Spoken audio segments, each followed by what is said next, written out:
l'hôtelier de Saint-Hubert. Les anciens voyageurs, qui marchaient assez vite, quand 5 gros percherons galopaient à la fois, en Lorraine trouvaient bonne table et bon gîte, au bord d'un grand chemin allongé dans les bois. C'était à Saint-Hubert.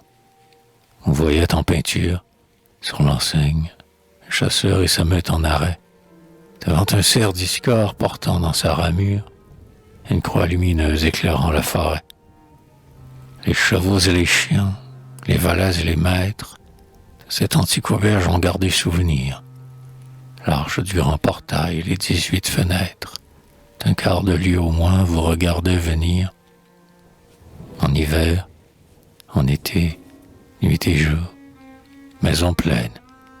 Voiturant, berlingot, charrette de roulier, feutre à large bord, bonnet de haute laine, messieurs en bottes fines et gens à gros souliers. Le banquier de Paris, le Richard des provinces, parfois il rencontrait des grands-ducs étrangers. Dans les jours solennels, quand il passait des princes, on ouvrait les salons à rideaux ramagés.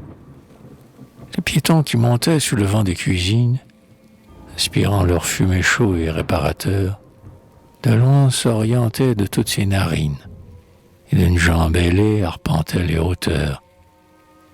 Sous un manteau noirci de vieilles cheminées, riche en volailles blanches et riche en venaison, la broche, accomplissant jour et nuit sa tournée, jusqu'au fond des greniers embaumait la maison. Le plancher, trahissant la profondeur des caves, rendait comme un son creux. Les vins lampendurants, le Bourgogne héroïque et les Bordeaux suaves s'étageaient dans la paix d'un triple souterrain.